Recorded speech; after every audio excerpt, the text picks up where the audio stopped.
Assalamualaikum warahmatullahi wabarakatuh. Alhamdulillah. Puja dan puja kita selalu kita panjatkan kepada Sang Pencipta Allah, Zat yang maha adil, maha bijaksana, maha luas rahmatnya bagi orang yang beriman dan patuh, dan amat berat siksanya bagi orang yang membangkang dan kufur. Dia telah memudahkan kita untuk berhubungan dengannya dengan kalimat yang mudah sekali untuk diucapkan, penuh dengan berkah, dan menjadi penyebab utama segala kebutuhan kita di roda kehidupan di muka bumi ini dipenuhi, yaitu kalimat Alhamdulillah. Maka jadilah orang yang selalu mengucapkan kalimat ini.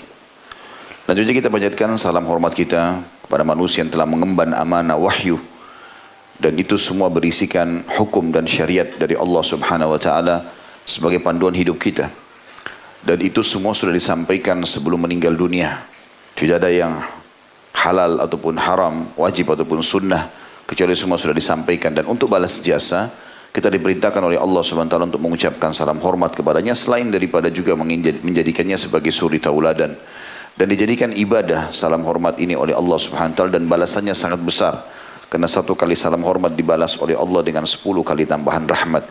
Dan rahmat Allah sangat luas. Sering kita ulangi masuk dalamnya pengampunan dosa, peninggian derajat dan pembunuhan segala kebutuhan. Maka setelah memuji dan memuja Allah, sangat wajar kita selalu mengucapkan salawat dan taslim kepada Nabi besar Muhammad sallallahu alaihi wasallam. Melanjutkan bahasan dosa-dosa besar kita. Semoga Allah selamatkan kita dari dosa besar ini. Dan kita masuk malam ini dosa besar ke-130. Tentang masalah bersangka buruk kepada Allah. Teman-teman sekalian, masalah ini sangat sensitif. Dan ini berhubungan tentang masalah tolok ukur iman kita.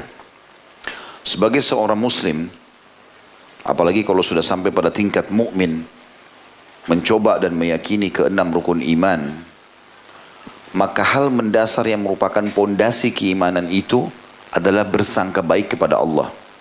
Walaupun di depan mata kita sesuatu yang kita anggap buruk, maka pasti Allah menyayangi kita melebihi daripada ibu kita sendiri. Allah mendatangkan cobaan-cobaan pun karena Allah tahu itu yang sedang dibutuhkan oleh hambanya. Berapa banyak kasus-kasus dalam kehidupan kita yang tadinya kita pikir saya harus menikah sama fulan, saya harus bekerja sama fulan, saya harus bersahabat sama fulan, dan kita menyesal pada saat tidak terjadi itu semua. Ternyata setelah sekian tahun baru kita tahu. Dan kita bersyukur justru kenapa kita tidak terjadi atau tidak terjalin hubungan sama orang tersebut.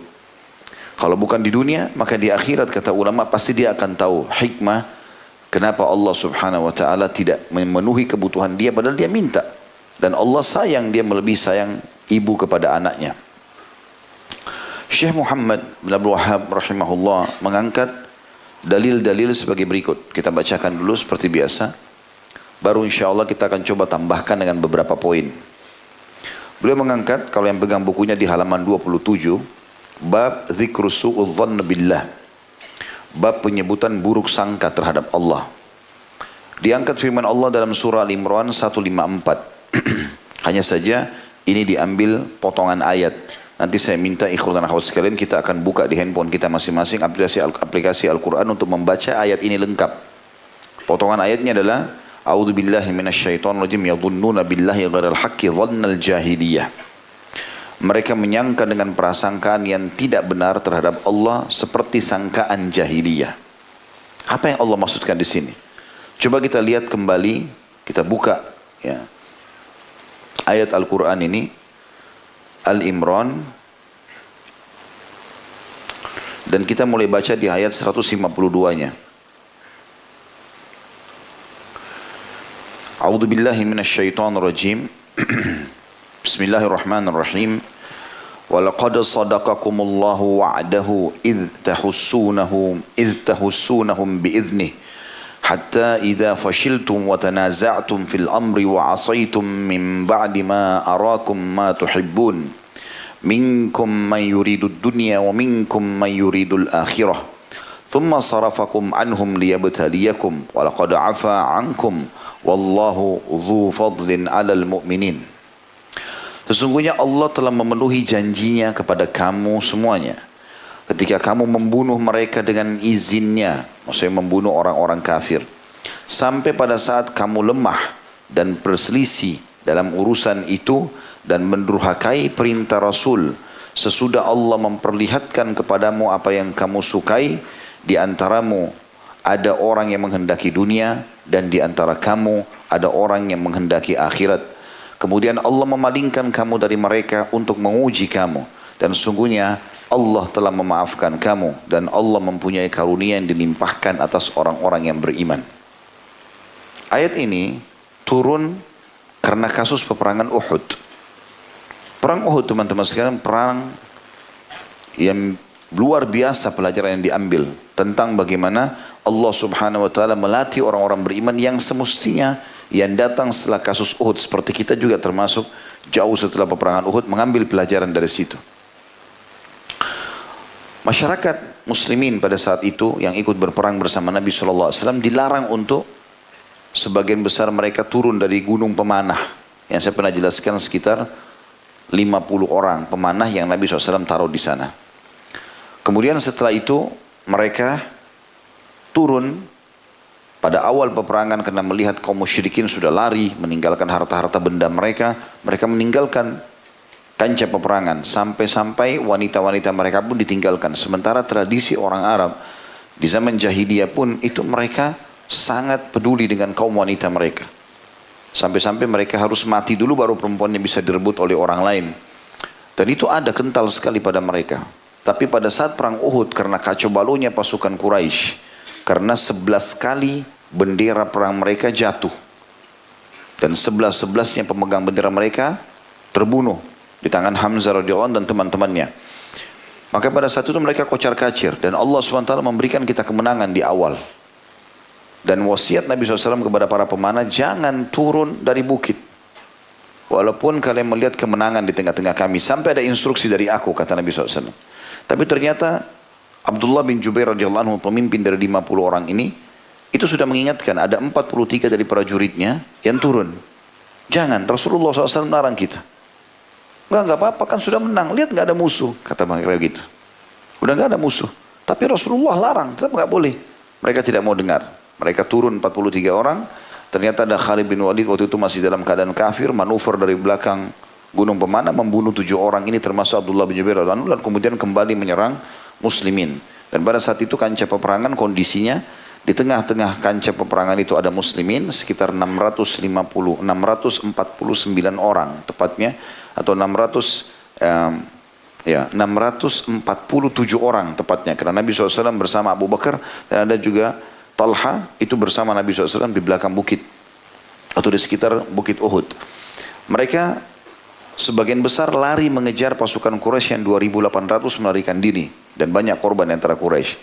Maka mereka sibuk dengan mengejar musuh mereka, tapi 200 pasukan Khalid bin Walid ini pakai kuda dan mereka adalah pasukan inti Quraisy sebenarnya. Karena orang kalau berkuda seperti mobil tank zaman sekarang, itu kemudian menyerang dari belakang dan banyak korban di antara muslimin terjadi. Dan ini karena maksiat kepada Rasul. Rasul sudah larang gitu.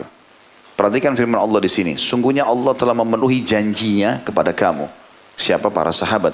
Ketika kamu membunuh mereka dengan izinnya. Kalah orang-orang Quraisy di awal peperangan. Sampai pada saat kamu lemah dan berselisih dalam urusan itu. Maksudnya tadi pemanah. Jangan turun, apa-apa turun dan seterusnya. Dan mendurhakai perintah Rasul. Sesudah Allah memperlihatkan kepadamu apa yang kau sukai. Sebenarnya makna ayat ini, kalau kalian tidak turun dari gunung pemanah tidak terjadi kekalahan. Kalian akan lanjut dengan kemenangan tersebut. Di antara kamu ada orang yang menghendaki dunia. Maksudnya mau ngumpulin ghanimah, harta rampasan perang. Padahal sebenarnya hukum syar'i pun, kalau kita sudah menang dalam peperangan, kita kumpulin, kita nggak boleh ambil. Diserahkan kepada panglima perang, nanti panglima perang yang akan membagi. Gitu kan. Kalau ada yang mengambil, namanya gulul, mengambil harta rampasan perang tanpa dibagi, penyebab masuk neraka. Karena ada pernah sahabat begitu, namanya Kirkira. Orang ini kerjanya mengangkat pelanah kuda Nabi, dinaikkan di atas pelanah, dia mempersiapkan Nabi sampai naik ke atas kuda untuk berperang. Waktu dia lagi turunkan pelanah kuda Nabi waktu istirahat, rupanya dia kena panah musuh, mati. Para sahabat mengatakan berita gembira, dia masuk surga nih, mati syahid lagi peperangan. Kata Nabi SAW, tidak.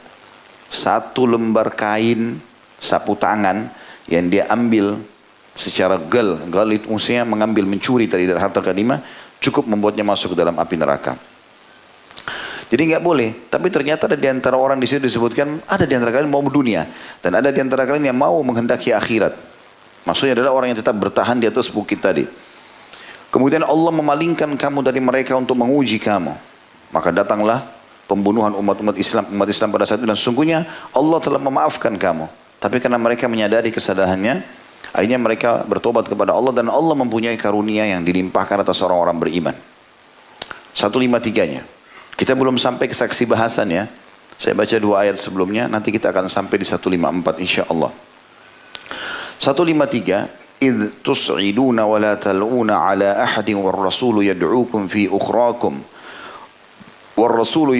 في أخراكم فأثابكم غما بغم لكي لا تحزنوا على ما فاتكم ولا ما أصابكم والله خبير بما تعملون. Ingatlah ketika kamu lari dan tidak menoleh kepada seorang pun, sedang Rasul berada di antara kawan-kawanmu yang lain memanggil kamu.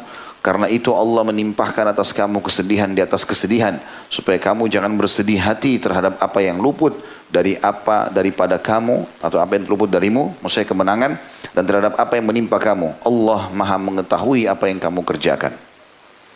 Sekarang kita masuk ke saksi bahasan kita 154-nya. ثم أنزل عليكم من بعد الغم أمنة نعاسا يغشى طائفة منكم وطائفة قد أهمتهم أنفسهم يظنون بالله غير الحق ظن الجاهلية. Ini saksi bahasan kita. يظنون بالله غير الحق ظن الجاهلية يقولون هل لنا من الأمر من شيء قل إن الأمر كله لله يخفون في أنفسهم ما لا يبدون لك يقولون لو كان لنا من الأمر شيء ما قتلنا هاهنا قل لو كنتم في بيوتكم لبرز الذين كتب عليهم القتل إلى مضاجعهم وليبتلي الله ما في صدوركم وليمحص ما في قلوبكم والله عليم بذات الصدور.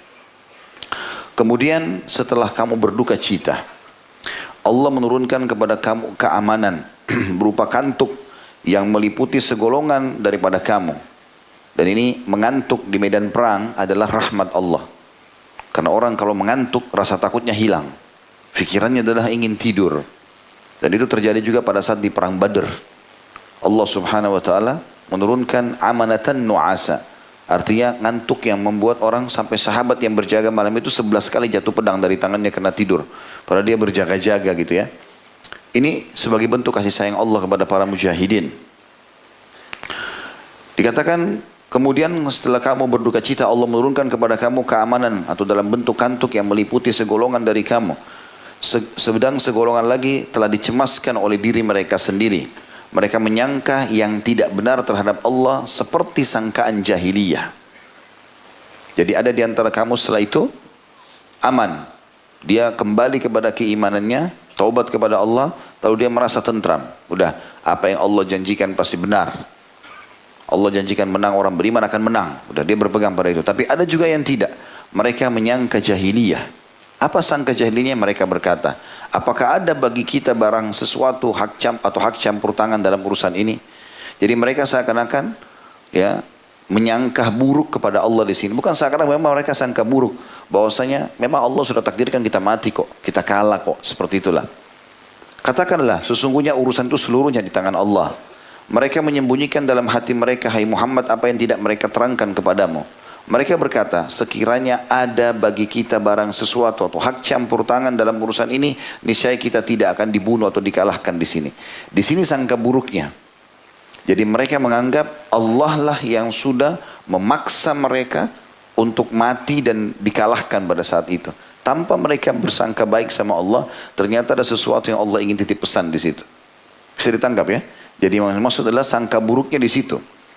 Lalu Allah mengatakan, katakan hai Muhammad kepada mereka, sekiranya kamu berada di rumahmu pun tidak ikut berperang, niscaya orang-orang yang telah ditakdirkan akan mati itu terbunuh, yang ditakdirkan mati terbunuh, akan keluar juga ke tempat mereka terbunuh. Dan Allah berbuat demikian untuk menguji apa yang ada dalam dadamu, maksudnya keimananmu, dan untuk membersihkan apa yang ada dalam hatimu. Allah Maha mengetahui isi hati. Jadi di sini, kalau dari ayat ini dan dalil pertama yang diangkat oleh Syekh Muhammad rahimahullah adalah poin penting sangka buruk kepada Allah adalah meragukan janji dan ancaman Allah. Itu sudah cukup masuk dalam bab dosa. Jadi kuncinya kita harus bersangka baik kepada Allah dalam setiap keadaan. Walaupun depan mata kita sesuatu yang kita anggap tidak baik. Dan ini poin teman-teman sekalian merupakan pondasi keimanan. Walaupun antum kelaparan, Allah punya hikmah kenapa antum lapar pada saat itu. Antum belum menikah, kenapa antum belum menikah? Allah punya hikmah, sudah ikhtiar. Antum tidak ikut berperang, antum ikut berperang. Ada sesuatu apapun, mau keluar, terjadi badai, apa saja, semuanya dengan hikmah Allah subhanahu wa ta'ala. Poin kita, sangka baik dengan Allah. Pasti ada sesuatu yang Allah inginkan. Dan Allah lebih tahu daripada kita. Ibnu Qayyim rahimahullah menitik beratkan poin itu sambil mengatakan, orang atau perumpamaan orang yang minta kepada Tuhannya, lalu belum dikasih. Maka perumpamannya seperti anak kecil yang minta sama orang tuanya, tetapi dia minta keburukan. Dia tidak ngerti, orang tuanya ngerti. Misal, dia bilang, bu atau ayah izinkan saya berteman sama fulan. Kita sebagai orang tuanya tahu temannya ini buruk. Pasti akan narkotika, pasti akan berzina. Kira-kira kita sebagai orang tua izinkan tak anak kita pergi? Walaupun dia ngerengek, walaupun dia minta-minta. Dia tidak ngerti. Dia pikir ini cuma teman. Oke, saya pergi fun-fun, jalan-jalan segala macam. Tapi dia nggak tahu bahayanya. Kita sebagai orang tua, enggak, nak, jangan. Kita tetap ngotot, tidak boleh. Maka Ibnu Qayyim memberikan perumpamaan. Tidak disamakan Allah SWT dengan makhluk manusia. Tapi dia memberikan perumpamaan supaya mudah difahami. Allah sangat sayang dengan kita. Kalau sama orang tua saya kita minta, orang tua kita umumnya memenuhi kebutuhan kita, maka Allah lebih menyayangi kita daripada orang tua kita. Dan itu sumpah Nabi SAW. Demi zat yang jiwaku dalam genggamannya, sesungguhnya Tuhan karena Allah lebih sayang kepada kalian daripada ibu itu kepada anaknya. Jadi jelas gitu. Tidak boleh ada yang kita masukkan di situ prasangka. Tapi kita buruk, tapi kita bersangka baik kepada Allah subhanahu wa ta'ala. Dan ini tertanam sangat kental di dalam jiwa para sahabat. Tentu ada di antara mereka yang baru masuk Islam, akhirnya menjadi pelajaran seperti dalam ayat ini. Tapi ada di antara mereka yang luar biasa. Saya pernah sampaikan di salah satu ceramah dulu, kisah Abu Kilabah radhiyallahu anhu. Kisah sahabat yang jarang sekali orang tahu kisahnya. Tapi saya tidak membahas dari awal kisah beliau, kisah awal pada saat mau meninggal dunia. Kisahnya adalah ada seseorang, dari salah satu orang soleh pada saat itu, tidak disebutkan namanya siapa. Dia lakukan perjalanan jauh dari satu kota ke kota. Kemudian dia berhenti di sebuah tempat, padang pasir yang luas. Gak bertuan, gak ada orang di situ. Dia capek, dia haus, dia ingin mampir, ada orang nggak? Cari kiri kanan nggak ada. Sampai dia jalan-jalan temuin ada satu kemah rupanya. Dia pikir ini mungkin kemah orang Badui, bisa dia mampir di situ. Dia mampir, dia ucapkan salam. Rupanya ada orang jawab salam dari dalam. Setelah dia salam, assalamualaikum, dia jawab waalaikumsalam. Dia bilang saya masuk, orang ini ceritakan. Dia bilang saya masuk di kemah itu. Begitu saya masuk di kemah itu, saya temukan ada orang yang belum pernah saya lihat ada orang separah itu. Kedua tangannya puntung, kedua kakinya puntung, kedua matanya buta. Tertidur di atas tanah, tikar sudah sangat tua, di padang pasir sendirian. Kemahnya pun sudah sangat tua. Kata dia, saya belum pernah melihat ada pemandangan seburuk itu. Lalu saya tanya, semoga Allah merahmatimu wahai hamba Allah. Kata orang ini kepada orang yang sakit tadi. Siapa anda ini? Gitu. Bagaimana bisa anda di tengah-tengah padang pasir ini? Maka dia bilang, saya salah satu dari hamba-hamba Allah. Tidak penting kamu harus mengetahui siapa saya. Tapi saya butuh pertolongan. Bisa tolong saya, kata orang yang lumpuh itu. Kata orang ini, tentu saja, silahkan, suruh saja. Dia bilang, saya sudah bertahun-tahun tinggal berdua sama anak saya di kemah ini. Dan dia yang memenuhi semua kebutuhan saya, seorang anak laki-laki. Sekarang sudah 3 hari gak pulang-pulang. Tolong cari dia. Di padang pasir ini nggak ada yang tinggal kecuali saya berdua. Jadi kalau kau temukan ada orang sini, berarti itu anak saya. Panggil dia, sudah 3 hari dia nggak layanin saya. Kata orang ini mengatakan baiklah. Dia bilang saya keluar kelilingi, muter-muter, nggak ada. Lebih jauh lagi saya jalan, saya temukan ada satu anak laki-laki masih muda, belasan tahun, tertidur, ya, terjatuh di tanah, dikerumuni sama singa, lagi dicopot-copotin dagingnya, ya, lagi dimangsa sama singa-singa itu. Dia bilang saya yakin pasti ini anaknya. Gitu. Saya tidak dekatin lagi, sudah jelas ini pasti anaknya. Maka saya pulang ke kemah. Terus dia bilang, saya bilang sama diri saya sendiri, bagaimana caranya saya bicara sama orang ini? Sementara dia sudah buta, tangannya 2 puntung, kakinya puntung. Gimana caranya saya jelasin? Tambah anaknya mati, gitu kan? Maka dia bilang, saya masuk kemah tersebut, tawakal Allah. Saya bertawakal, saya mengatakan, wahai hamba Allah, semoga Allah merahmati anda. Apakah anda mengetahui kisahnya Ayub alaihissalam? Kata orang itu, iya saya tahu.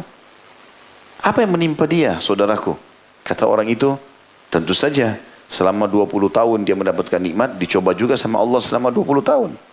Dia dikarunia Allah 12 orang anak laki-laki, mati semuanya dalam satu kali kejadian, satu hari. Mereka lagi makan, rubuh bangunan, mati semua 12 anaknya. Dia juga ditimpa penyakit selama 20 tahun. Lalu kata orang ini, jazakallahu khairan, semoga Allah balas anda dengan kebaikan. Lalu apa yang terjadi dengan Ayub? Kata orang itu, dia bersabar. Dan lalu apa yang terjadi? Allah gantikan dia. Karena memang Al-Quran menceritakan itu ya. Setelah bersabar 20 tahun, Allah ganti dia, istrinya jadi hamil, melahirkan 24 anak. Tapi karena kesabarannya, ya, ada seperti time limit. Jadi kalau kita sedang diuji sama Allah SWT menguji kita teman-teman, itu ada garis start, ada garis finish. Kalau antum sabar sampai garis finishnya, maka nanti balasannya akan maksimal. Nabi Ayub AS 18 tahun diuji oleh Allah SWT, sakit, gak pernah berkeluh kesah, ikhtiar iya. Sudah 18 tahun istrinya bilang, wahai Nabi Allah, saya sedikit masuk kisah ini dulu baru kita kembali nanti kisah itu. Dia bilang, wahai Nabi Allah, mohonlah kepada Allah Subhanahu Wa Taala untuk menyembuhkan anda supaya anda bisa berdakwah. Sekarang sudah sekian tahun, 18 tahun tidak berdakwah, tidak ada orang yang bisa mendekat, takut karena penyakit ini menular. Tidak usah minta anak lagi, tidak usah minta harta karena dulunya dia kaya raya, anaknya juga 12 orang laki-laki semua. Kata Nabi Ayub AS kepada istrinya, berapa tahun dulu kita mendapatkan nikmat? Kata dia, istrinya bilang 20 tahun. Sekarang berapa tahun kita diuji? Kata istrinya 18 tahun. Dia hitung. Kata Nabi Ayub, saya masih malu minta sama Allah. Sabarnya luar biasa. Setelah 20 tahun pun Nabi Ayub masih mengucapkan kalimat Allah gagalkan dalam Al-Quran. Dia mengatakan, Rabbi anni massaniyad dur wa anta arhamur rahimin. Wahai Tuhanku, engkau telah menimpakan kepadaku cobaan. Dur ini kayak penyakit. Tapi kau zat yang maha penyayang. Artinya seakan-akan dia mengatakan, ya Allah kalau kau sembuhin saya terima. Tidak sembuhin pun saya jalani. Pasrahnya luar biasa. Sampai ada dikenal dengan sabar Ayub. Sabarnya luar biasa gitu. Kita kembali ke kisah tadi. Orang ini mengatakan, jazakallahu khairan. Maksudnya sudah faham nih kayak seperti itu. Kalau begitu berharaplah pahala di sisi Allah SWT sebagaimana Ayub berharap. Karena aku menemukan anakmu sudah dimangsa oleh singa. Dia bilang orang ini, saya yakin orang ini mungkin akan teriak, akan nangis. Dia tersenyum lalu dia mengatakan, inna lillahi wa inna ilaihi raji'un. Alhamdulillah. Kata orang ini, kenapa anda bilang alhamdulillah? Bagaimana bisa mengucapkan alhamdulillah? Apa yang anda syukuri ini? Kata dia, alhamdulillah, anak saya telah mendahului saya menuju ke surga. Gitu kan? Kata orang ini, bagaimana anda bisa menilai itu? Dia bilang, karena dia anak soleh. Saya tahu selama ini. Dia ibadah, dia bakti sama saya. Ajalnya datang, dia meninggal. Maka saya sangat yakin, ini poin, sangat yakin dalam janji Allah. Pasti masuk surga. Kata orang ini yang sedang mengisahkan kisah, saya kagum betul dengan imannya orang ini. Dalam kondisi seperti itu. Kemudian dia mengatakan, alhamdulillah, saya selalu bersyukur kepada Allah atas nikmatnya.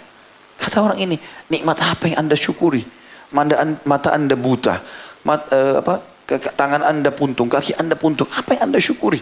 Dia mau belajar. Maka orang itu mengatakan, alhamdulillah, Allah masih bisa membuat lisan saya mengucapkan kalimat syukur ini saja. Sebuah nikmat yang tidak terhingga dan tidak bisa dinilai. Lalu orang itu yang sedang sakit mengatakan, asyhadu an la ilaha illallah wa asyhadu anna Muhammad Rasulullah, terus meninggal dunia. Kata orang yang bawa berita ini, saya tambah bingung hadapinya. Saya tidak kenal orang ini siapa, tiba-tiba dapat berita anaknya mati, orang ini ngomongnya penuh dengan keimanan, siapa orang ini gitu.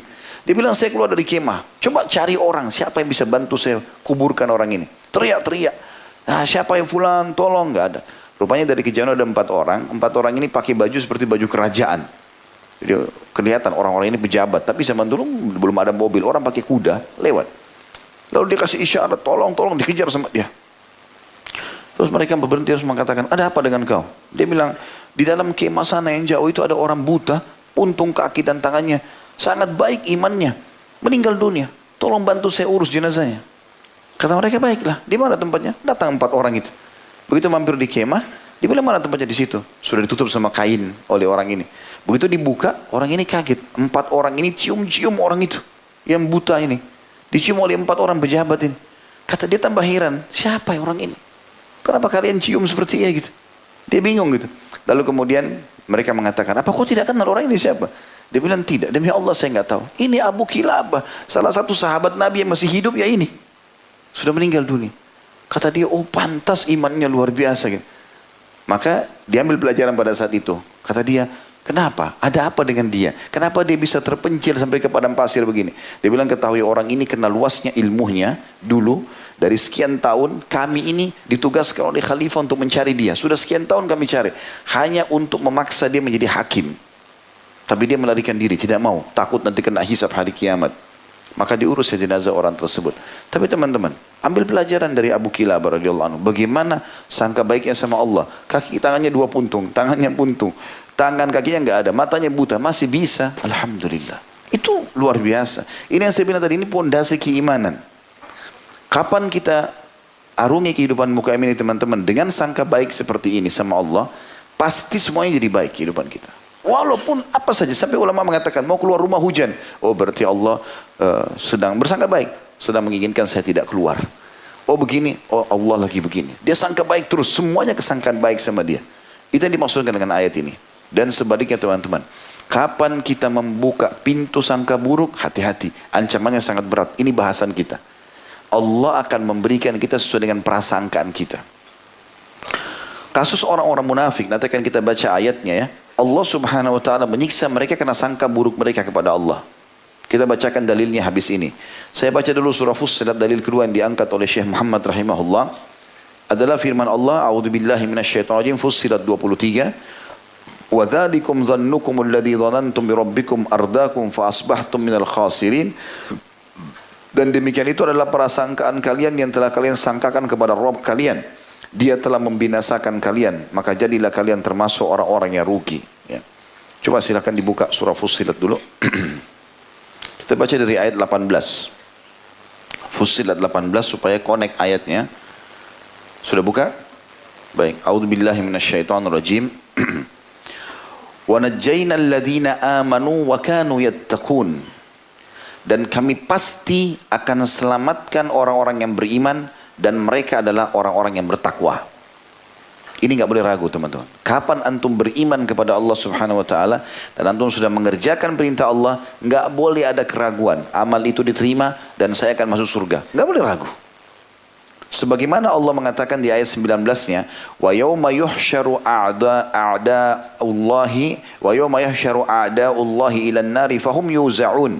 Dan ingatlah ketika hari musuh-musuh Allah digiring ke dalam neraka dan mereka dikumpulkan semuanya. Kata ulama tafsir, pasti orang kafir, munafik, musyrik yang sudah Allah ancam pasti kena. Tidak ada keraguan masalah itu. Ayat 20. Hatta idza ma ja'uha syahida 'alaihim sam'uhum wa absaruhum wa juluduhum bima kanu ya'malun. Sehingga apabila mereka sampai ke neraka, pendengaran, penglihatan dan kulit mereka menjadi saksi terhadap mereka tentang apa yang telah mereka kerjakan. Ayat 21. Wa qalu li junudihim lima syahidtum 'alaina. Qalu antaqana Allahu alladhi antaqa kulla syai'in wa huwa khalaqakum awwala marratin wa ilaihi turja'un. Lalu mereka, orang-orang kafir ini berkata kepada kulit-kulit mereka sendiri, "Mengapa kamu menjadi saksi terhadap kami?" Maka kulit mereka menjawab, "Allah yang telah menjadikan segala sesuatu pandai berkata, telah menjadikan kami pandai pula berkata. Dan dialah yang telah menciptakan kamu yang pertama kali dan hanya kepadanya lah kamu dikembalikan." Ayat 22-nya, "Wa ma kuntum tastatiruna an yashhada 'alaikum sam'ukum wala absarukum wala juludukum walakin dhanantum anna Allah la ya'lamu katsiran mimma ta'malun." Kamu sekali-kali tidak dapat bersembunyi dari kesaksian pendengaran, penglihatan dan kulitmu kepadamu. Bahkan kamu mengira bahwa Allah tidak mengira, tidak mengetahui kebanyakan dari apa yang kamu kerjakan. Ini poin yang kedua dari sangka buruknya orang kepada Allah. Dia berpikir apa yang dia kerjakan Allah nggak tahu. Sehingga akhirnya dia berbuat semaunya. Allah nggak akan hukum.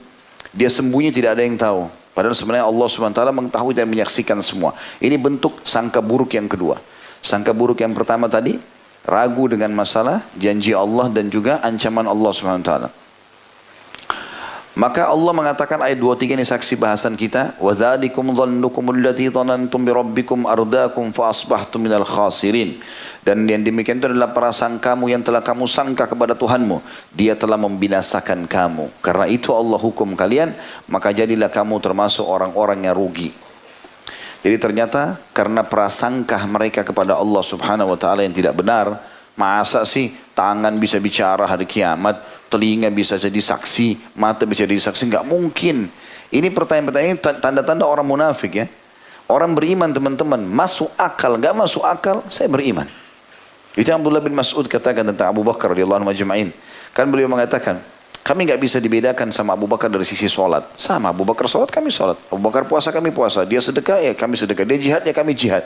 Tapi kami tidak bisa menyamai Abu Bakar. Apalagi melebihi dari sisi keyakinannya. Allah sama Rasulnya bilang enggak ada sama sekali keraguan. Benar-benar salah. Dan semuanya sangka baik. Gitu kan? Makanya pernah saya ceritakan yang serigala berbicara kepada orang Badui. Waktu orang Badui itu lagi kehilangan, dicuri satu ekor domba oleh serigala di Madinah, di luar Madinah. Kemudian dikejar sama dia, dipukul serigala itu, dombanya lepas. Serigala itu bicara pakai bahasa manusia.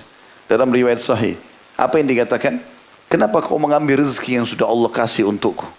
Kata orang Badui ini, bagaimana bisa serigala bahasa manusia? Kata dia, kenapa kau heran? Sementara ada sesuatu yang harus lebih kau herani. Yaitu di kota Madinah, serigala ini bilang, ada seseorang utusan Allah yang masih diragukan oleh banyak manusia. Maka dia langsung tinggalkan serigala itu, diambil dombanya semua, dia masuk Madinah cari, mana ini utusan Allah. Sampai di hadapan Nabi SAW dia syahadat. Lalu dia ceritakan kepada Nabi SAW, ya Rasulullah, saya masuk Islam gara-gara serigala bicara nih, pakai bahasa manusia. Orang-orang di masjid bimbang, benar enggak nih? Apa kata Nabi SAW? Aku, Abu Bakar dan Umar percaya itu. Maksudnya apa? Kalian tidak percaya enggak masalah, tapi ini benar terjadi. Seperti itu. Dan banyak kasus-kasus terjadi seperti itu. Masuk Islamnya Abi Dzar radhiyallahu anhu. Masuk Islamnya Tamim ad-Dari. Tamim ad-Dari radhiyallahu anhu. Itu orang Nasrani. Kapalnya terdampar masuk ke pulaunya Dajjal. Jadi yang selama ini Nabi ceritakan Dajjal akan keluar sudah ada dari zaman Nabi SAW. Di sebuah pulau terdampar. Lalu dia terdampar, dia ceritakan panjang lebar dalam hadis Bukhari. Terdampar kapalnya, masuk ke pulau. Dia temukan orang yang matanya satu rusak, terantai, panjang lebar. Bertanya banyak hal. Termasuk yang ditanya adalah, apakah sudah keluar Nabi yang tidak bisa membaca dari Jazirah Arab? Kata Tamim ad-Dari, ya. Apa yang terjadi sama dia? Kata orang itu di dalam gua di gunung. Di dalam gua di pulau itu. Dia bilang, sudah diusir oleh kaumnya. Kemudian dia sudah pindah ke Madinah. Kata orang itu, apa benar terjadi? Kata dia, iya. Kata Tamim ad-Dari sama teman, iya. Kata orang itu, apa kok kalian sudah beriman pada dia? Kata Tamim ad-Dari, belum. Kata orang ini, ketahuilah saya Dajjal yang akan keluar nanti di akhir zaman, dan pulanglah berimanlah pada dia, karena keselamatan ada padanya. Maka Tamim ad-Dari langsung naik kapal sama temannya pergi cari Madinah. Mana Madinah? Sampai Madinah, tiba di masjid, baru Nabi SAW selesai ceritakan tentang Dajjal. Baru selesai ceritanya. Lalu Tamim ad-Dari mengatakan, ya Rasulullah, saya datang Nasrani mau masuk Islam. Ceritakan kisahnya, masuk Islam. Lalu diceritakan, ya Rasulullah, saya masuk Islam gara-gara ini kejadiannya. Begitu Nabi dengar, Nabi bilang, sebentar, kumpulin kembali masyarakat Madinah. Kumpulin. Bukankah saya baru ceritakan kepada kalian tentang Dajjal? Kata mereka, betul ya Rasulullah. Ini orang baru ketemu. Ya. Loh begitu kisahnya. Ini orang baru ketemu. Gitu. Dengarkan ceritanya, diceritakan sama dia. Orang teman-teman yang yakin dengan Allah Azza wa Jalla, maka tidak ada keraguan. Ya.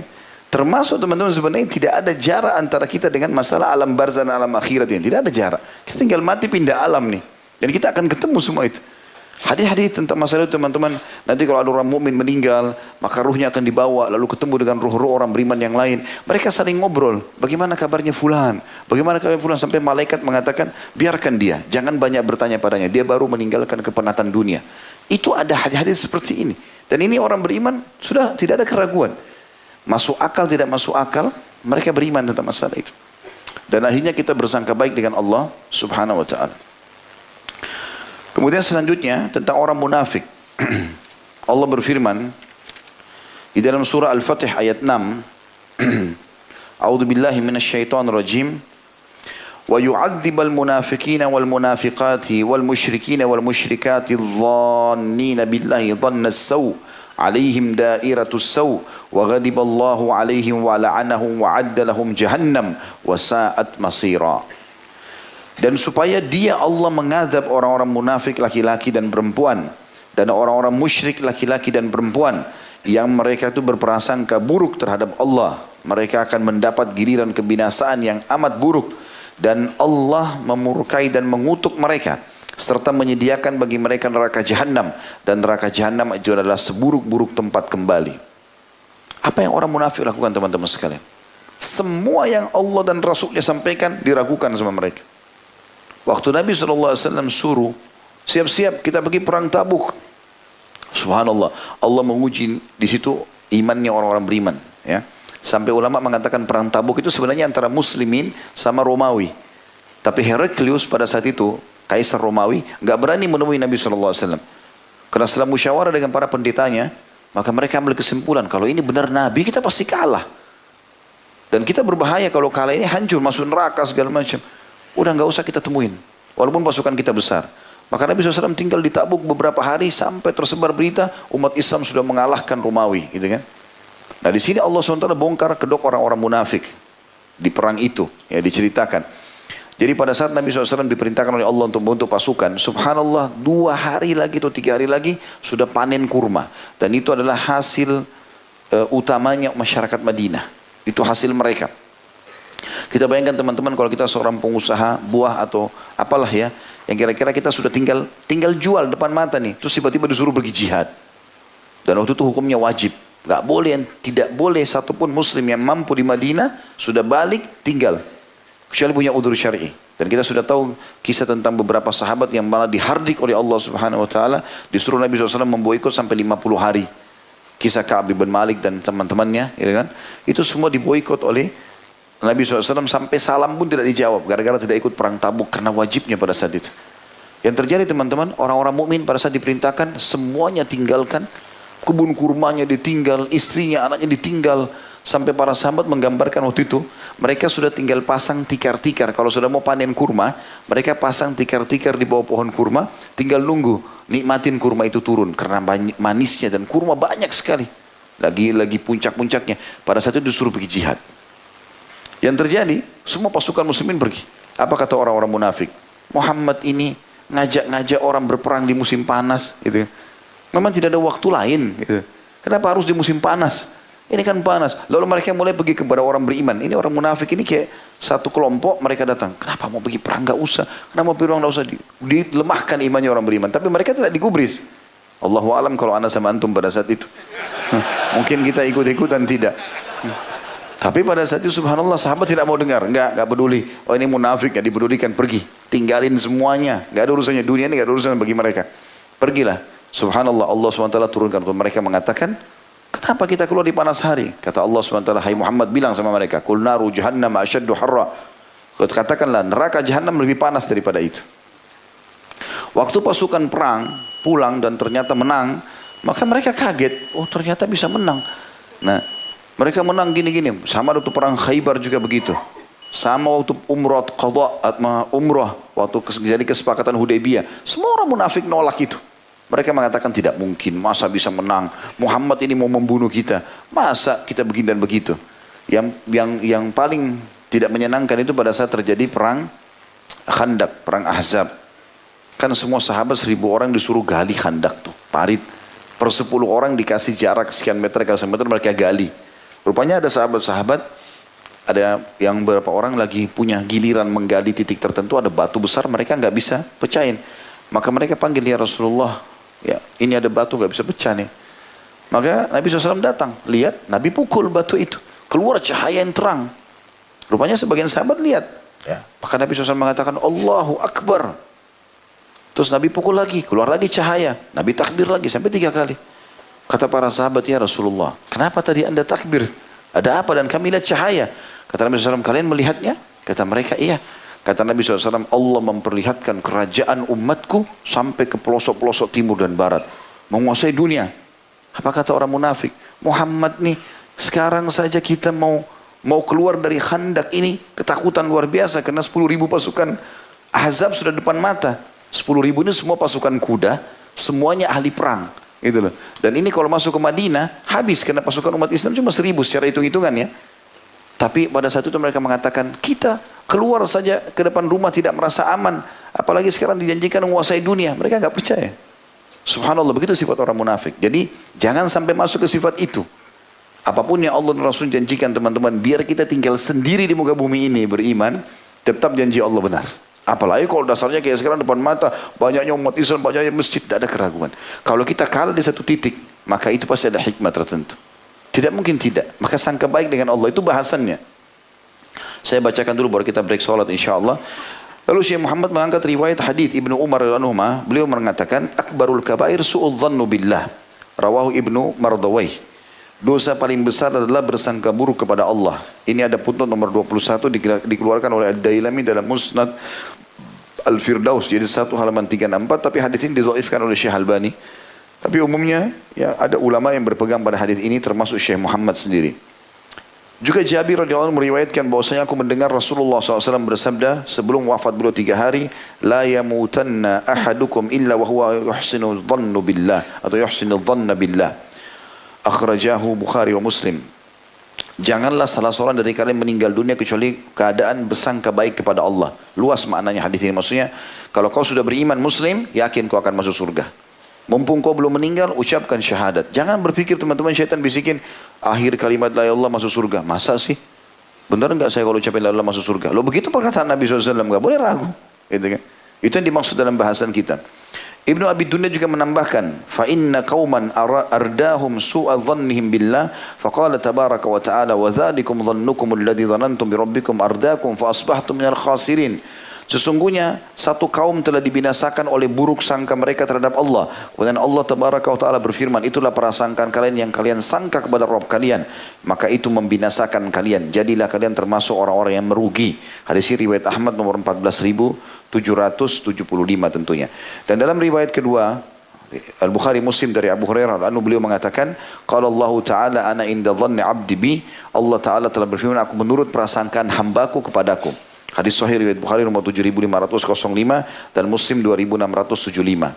Lalu ditambah riwayat Ahmad dan Ibn Hibban, tambahannya menjelaskan kepada kita prasangka apa yang Allah suruh dan apa yang dilarang. Inna, kata Nabi SAW, in dhan nabi, ini Allah berfirman hadis qudsi, in dhan nabi khairan falahu wa in dhanna syarran falahu. Kalau dia menyangka baik kepadaku, kata Allah, maka baginya kebaikan. Oh, hikmahnya saya nggak nikah sama orang ini, nggak kerja di sini, nggak begini dan begitu, atau saya lagi sakit ini, selalu pasti ada sesuatu yang Allah mau berikan kepada saya. Sangka baik, Allah kasih sangka baik itu. Dan kalau dia menyangka buruk, maka baginya keburukan itu. Jadi ini hadis riwayat Ahmad dan disahihkan oleh Albani nomor 8833.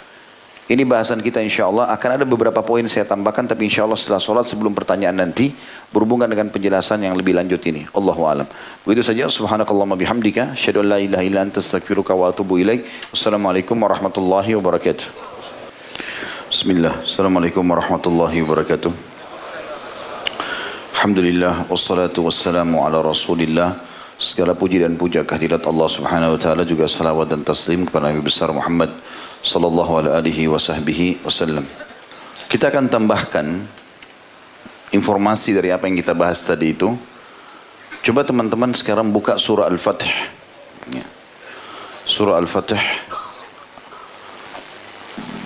ayat 11.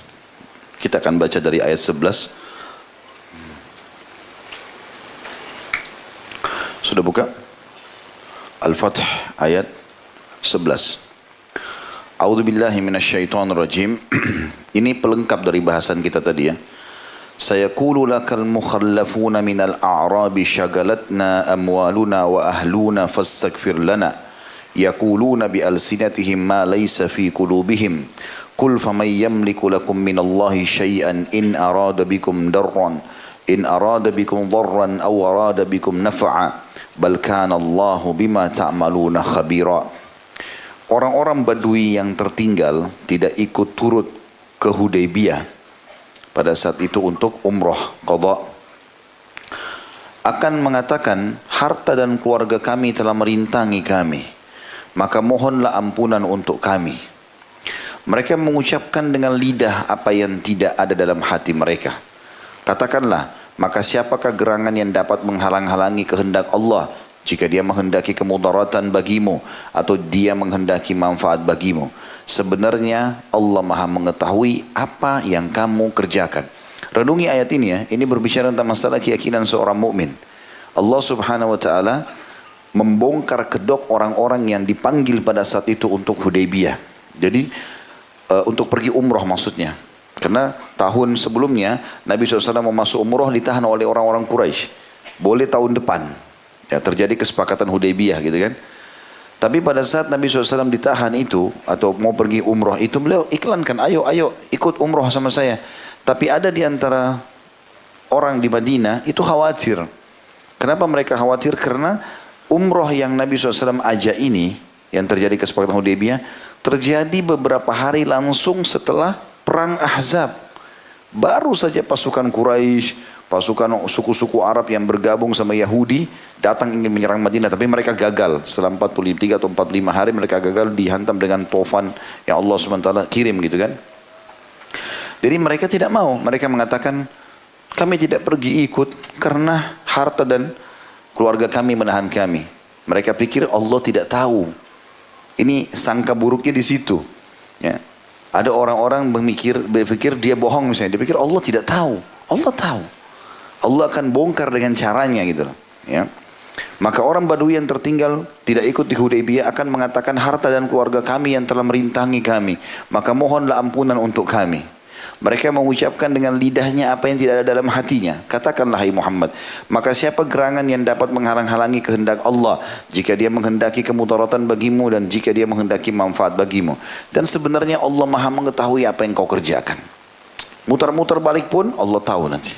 Tidak bisa tidak. Ini juga ada alasannya ya. Jadi pada saat terjadi kesepakatan Hudaybiyah, 10 tahun tidak ada peperangan antara Nabi SAW dengan orang-orang Quraisy. Ini adalah masa kejayaan Islam, awal masa kejayaan Islam. Karena di situ Nabi SAW leluasa memerangi orang-orang di Jazirah Arab, tapi tidak boleh Quraisy ikut campur. Dan pada saat itu Allah SWT turunkan firman Allah SWT dalam surah Al-Ahzab tentang Nabi akan diberikan kemenangan tentang kalahnya Khaybar, benteng Yahudi yang sangat kaya pada saat itu, pembebasan kota Makkah, dan juga akan menang melawan suku Hawazim di Hunain, gitu kan?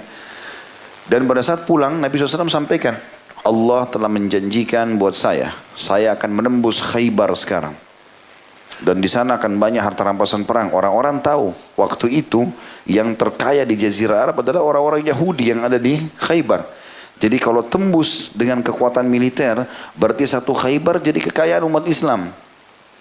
Maka banyak orang-orang yang tidak sempat ikut Hudaybiyah, mereka bilang, karena Nabi SAW bilang, yang ikut ke Khaybar hanya yang ikut di Hudaybiyah. Jumlahnya 1.399 orang. Sebenarnya 1.400 orang ya, tapi satu dikeluarkan ini. Karena dia Ja'ad, itu adalah, namanya Ja'ad. Ini adalah seseorang munafik yang sengaja ikut untuk memata-matai umat Islam. Maka mereka pun, ya, yang boleh ikut ke Khaybar hanya orang-orang ini. Dan pasti menang. Maka ada orang-orang Badui mengatakan, ya Rasulullah, kami enggak ikut ke Hudaybiyah itu hanya karena kami ditahan oleh harta dan keluarga kami. Karena bukan pikirkan harta dan keluarga kami pasti ikut kok. Allah bongkar mereka. Tidak benar. Itu hatinya tidak seperti itu. Allah bongkar itu. Diujilah mereka. Allah SWT suruh Nabi Muhammad SAW uji mereka. Dalam riwayat sahih. Apa yang Nabi bilang? Oke, Allah izinkan. Mereka datang, mereka mengatakan, ya Rasulullah, jangan haramkan kami juga mau mati syahid. Mungkin di perang Khaybar nanti, kami terbunuh masuk surga. Kami ingin mengejar, walaupun kami tidak ikut di Hudaybiyah. Allah suruh uji Muhammad. Bilang sama mereka, boleh, Allah izinkan kalian ikut. Tapi ingat, kalaupun kami menang, kalian tidak dapat ghanimah. Nggak ada harta rampasan perang. Boleh ikut, betul mau cari pahala jihad, mati syahid, oke. Tapi nggak ada ghanimah. Ternyata semuanya batal. Nggak ada yang ikut. Dan terbongkar kedoknya akhirnya. Ini Allah ungkapkan tentang mereka. Allah tahu hati kalian. Mau sembunyi di mana? Hah? Mau muter-muter di mana? Kita baca lagi. Ayat 12-nya. Allah mengatakan, bal dhanantum alla yanqalibar rasul wal mu'minuna ila ahlihim abada. Bal dhanantum alla yanqalibar rasul wal mu'minuna ila ahlihim abadan wa zuyyina dzalika fi qulubikum wa dhanantum dhanna as-sau'i wa kuntum qauman bura. Tetapi kamu menyangka bahwa Rasul dan orang-orang mukmin tidak sekali-kali akan kembali kepada keluarga mereka selama-lamanya. Maksudnya pada saat Nabi SAW keluar untuk berperang, orang-orang kira ini Nabi pasti mati nih, pasti kalah. Jumlahnya sedikit, alat perangnya sederhana, musuh yang dilawan besar. Itu selalu prasangka mereka. Allah bongkar sini. Apa yang Allah katakan? Dan syaitan, itu permainan syaitan, telah menjadikan kamu memandang baik dalam hatimu prasangka itu. Seakan-akan tidak mungkin orang Islam menang, tidak mungkin nanti kejayaan Islam, tidak mungkin orang mati syahid masuk surga. Benar nggak sih disambut sama istrinya bidadari? Ya. Dan seterusnya. Ini semua nggak boleh ada. Syaitan telah menjadikan kamu memandang baik dalam hatimu prasangka itu, dan kamu telah menyangka dengan sangkaan yang buruk terhadap Allah, dan kamu menjadi kaum yang binasa. Ayat 13-nya Allah mengatakan, "Wa man lam yu'min billahi wa rasulihi fa inna a'tadna lil kafirina sa'ira." Barang siapa yang tidak beriman kepada Allah dan Rasulnya, Allah sudah mengatakan menang, enggak. Allah bilang masuk surga, enggak. Allah bilang orang kafir masuk neraka, enggak. Bimbang semua. Barang siapa yang tidak beriman kepada Allah dan Rasulnya, maka sungguhnya kami menyediakan untuk orang-orang kafir itu neraka yang menyala-nyala. Lalu ayat 14-nya Allah mengatakan, "Walillahi mulkus samawati wal ard, yaghfiru liman yasha' wa yu'adzibu man yasha' wa kana Allahu ghafurur rahima." Ketahuilah hanya kepunyaan Allah lah kerajaan langit dan bumi. Tidak usah takut, tidak usah khawatir selama hubungan kita sama Allah baik. Dia memberikan ampunan kepada siapa yang dia kehendaki dan mengadab siapa yang dikehendakinya, dan Allah Maha Pengampun lagi Maha Penyayang. Ini ayat agung sekali teman-teman sekalian. Bagaimana menggambarkan apa yang kita bahasakan tadi itu, ya. Ada seorang salafus saleh, ini sebenarnya termasuk kisah klasik yang dulu saya pernah sampaikan di awal-awal ceramah. Awal-awal dulu mengangkat ceramah di YouTube, di medsos ini beberapa tahun lalu. Itu di antara kisah saya sampaikan. Ada seorang salafus saleh dulu mengadakan perjalanan. Zaman dulu orang andarkan obor, ya, cahaya matahari. Kalau malam obor, tapi obor tidak bisa bertahan lama kayak kita sekarang. Umumnya kalau malam mereka jalan tanpa penerangan, meraba-raba, andarin cahaya bulan gitu. Jadi orang jalan pagi sampai maghrib. Maghrib kalau mereka berada di hutan atau di mana, mereka berhenti, tunggu besok pagi terbit matahari baru jalan lagi supaya ada penerangan. Begitulah kurang lebih. Orang ini jalan sampai maghrib, dia ada di tengah hutan sendirian, tengah hutan sendirian, nggak ada orang-orang. Dia lihat malam maghrib, udah dia sholat wudu, dia sholat maghrib isya dia jamak, terus dia istirahat. Di awal malam, ini di hutan ini, awal malam kita sekarang mungkin jam 12 malam, dia bangun, kemudian dia sholat tahajud. Dia wudu lagi, dia sholat di hutan sendirian. Setelah dia sholat 2 rakaat, dia ceritakan kisah yang dia bilang, begitu saya sudah selesai salam, baru mau bangun ke rakaat selanjutnya, tiba-tiba depan mata saya ada harimau meraung dengan keras. Kelihatannya kelaparan. Ya. Kita bayangkan, saya sederhana, kita bayangkan kalau kita di posisi orang ini, tengah hutan, gelap, sendirian, ada harimau depan mata. Mungkin bahasa kita sama dengan bahasa orang ini. Dia berpikir di benaknya, kalau saya lari, harimau itu lebih cepat lari. Saya melawan, dia lebih kuat. Gitu kan? Tapi subhanallah, akidahnya kepada Allah, keyakinannya muncul pada saat itu. Apa yang dia bilang? Ini dalam kisah dia ceritakan kisahnya. Dia bilang, saya pun berdiri. Lalu saya dengan penuh keyakinan menunjuk ke harimau itu sambil mengatakan, wahai harimau, kalau seandainya yang mengutus kau datang kepada aku untuk memangsaku adalah Allah, penciptaku dan penciptamu, maka aku tidak akan melawan. Tetapi kalau seandainya kau hanya datang untuk mengganggu ibadahku, dengannya aku akan minta kepadanya Tuhanku dan Tuhanmu untuk menghancurkanmu. Dalam kisah ini dikatakan kisah nyata teman-teman, dinukil oleh para ulama untuk menambah keimanan kaum muslimin. Maka dia mengatakan sendiri harimau itu tiba-tiba yang matanya tadi melotot, langsung menurunkan pandangan matanya dan meninggalkan orang saleh ini. Ini yang terjadi pada Ibrahim alaihissalam pada saat mau dibakar dengan api. Api, tidak mungkin orang selamat. Kenapa Namrud pilih api? Apa sebabnya? Karena kalau orang ditusuk pisau, dipenggal pedang, kan kena putus kepalanya mati. Selesai kan?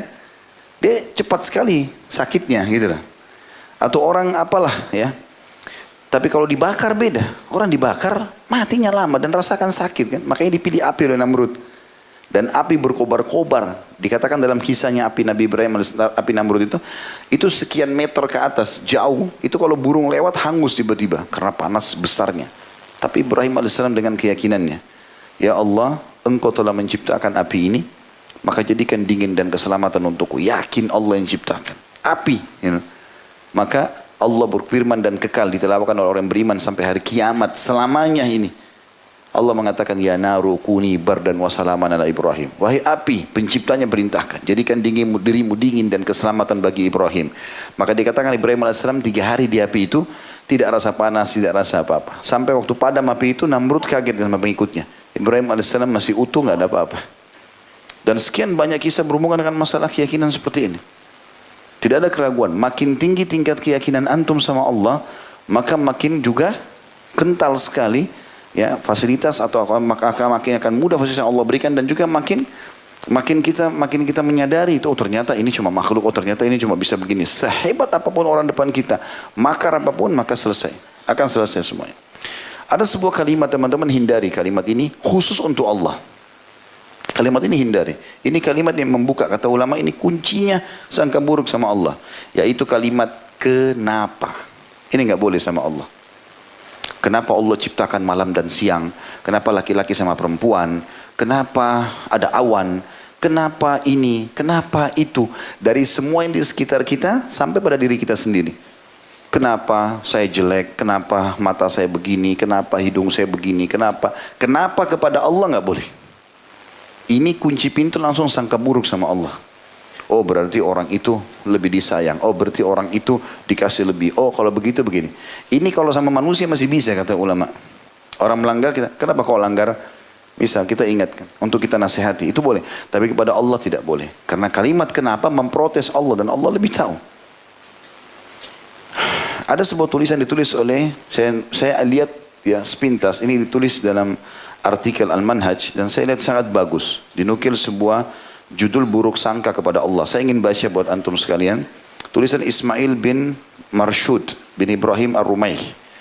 Kata beliau, berburuk sangka kepada Allah merupakan bukti kelemahan iman dan bodohnya seseorang terhadap hak Allah, serta tidak memberi pengagungan yang pantas untuknya atau kepadanya dengan sebaik-baik pengagungan. Sebagian orang menyangka Allah sebagaimana menyangka makhluk, bahwa Allah tidak mampu mengabulkan segala keinginannya, sehingga dia tidak memohon kepada Allah kecuali sedikit sekali.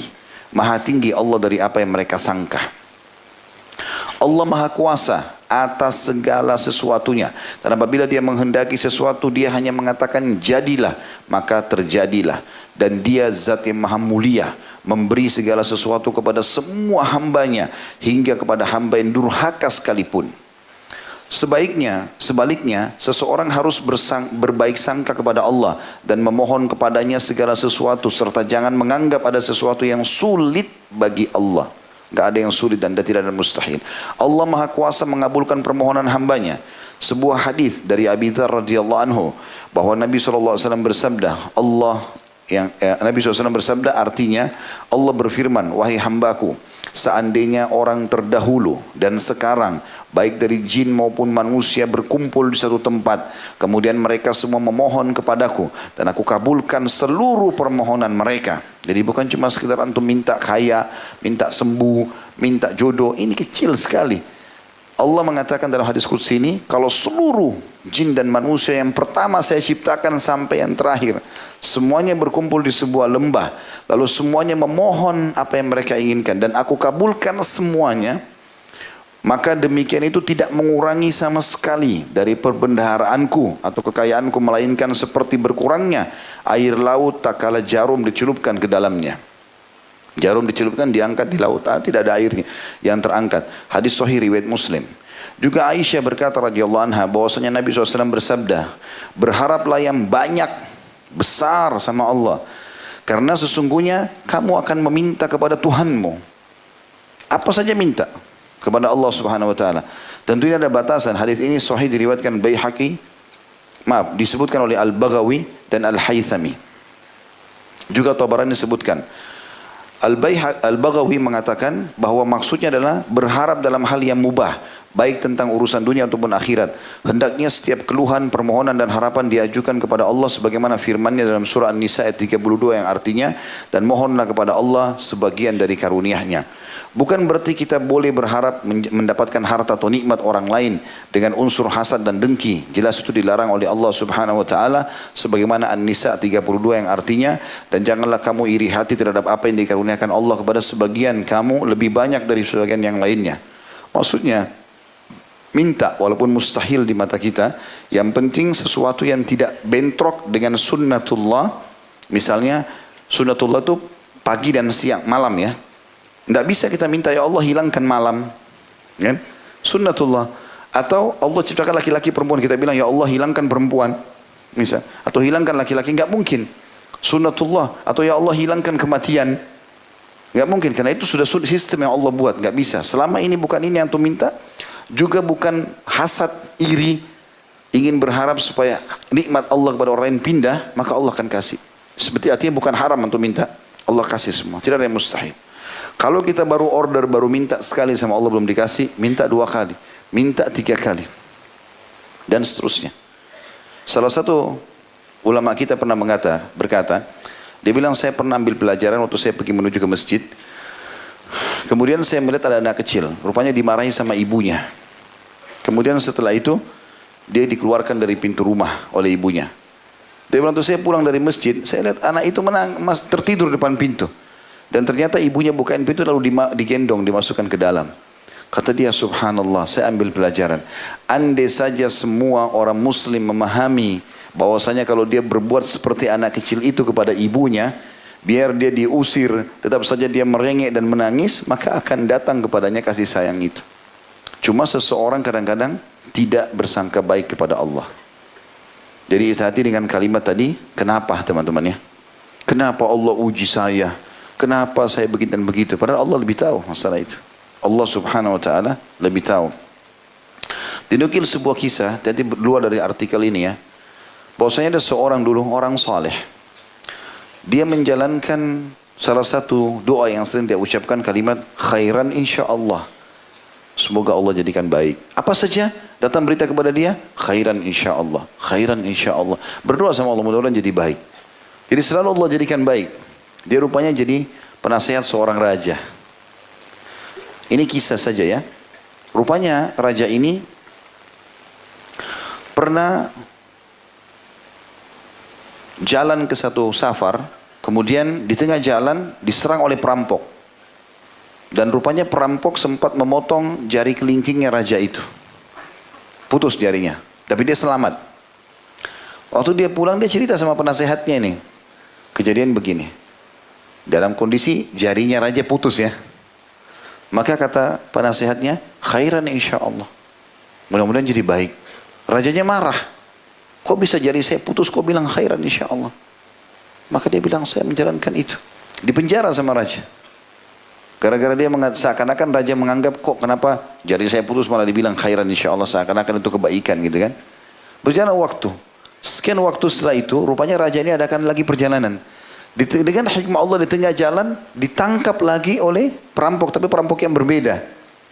Dan perampok ini itu membunuh semua orang yang ada, mengambil sebagai budak semua orang ada di situ kecuali raja. Kenapa? Karena jarinya tidak ada. Semua yang sempurna dirampok, dijual jadi budak. Maka raja ini pun pulang ke istananya sendirian dia, pengawalnya semua habis. Dia pulang lalu dia bebaskan penasihat tersebut. Dia mengatakan, sekarang saya baru tahu ternyata memang ini juga baik Allah sudah lakukan. Bayangkan jarinya putus, ada hikmah yang akan datang terjadi nanti. Allah kasih yang kita tidak tahu. Seperti itu luar biasa cara memahami bersangka baik dengan Allah Subhanahu wa taala. Abu Hurairah berkata radhiyallahu anhu bahwasanya Nabi SAW bersabda, jika kalian berdoa perbanyak keinginan kalian. Terus tamak dengan rahmat Allah. Kasih ya Allah, minta ya Allah apa saja. Sebab Allah tidak menganggap besar terhadap pemberiannya. Apapun yang kalian minta kecil bagi Allah. Tapi Allah mau melihat. Dan ada hadis mulia juga. Ini hadis ini tentu riwayat Ahmad dan Tabarani. Dan kata para ulama ada hadis yang lain tentunya. Yang mengatakan kalau seandainya Allah mencintai seorang hamba. Atau kalau Allah mendengarkan doa yang indah dari seorang hamba. Maka Allah menerlambatkan jawabannya. Loh kok bisa? Kalau kita bilang, ya Allah, zat yang telah menciptakan malam dan siang, zat yang telah mengizinkan aku untuk mengucapkan kalimat ini, yang mengizinkan aku mengangkat tangan ini, yang aku yakini sebagai pencipta langit dan bumi. Kita puji-puji Allah Subhanahu wa Ta'ala. Kemudian kita membacakan salawat kepada Nabi SAW, lalu kita ucapkan doa-doa dengan santun. Kata Nabi SAW, kalau Allah mendengar doa yang indah dari hambanya, Allah menerlambatkan jawabannya. Kenapa? Agar hamba tersebut, kata Nabi SAW, tetap dalam doanya. Supaya dia maksimal dapat pahala. Hari kiamat, kalau dia lihat pahala doa yang Allah tunda 2-3 hari, seminggu, sebulan itu, maka dia berharap seluruh umurnya dia berdoa. Sangka baik teman-teman kepada Allah SWT. Belum dikasih, selama bukan haknya orang lain tadi, ya, bukan juga merubah sunnatullah.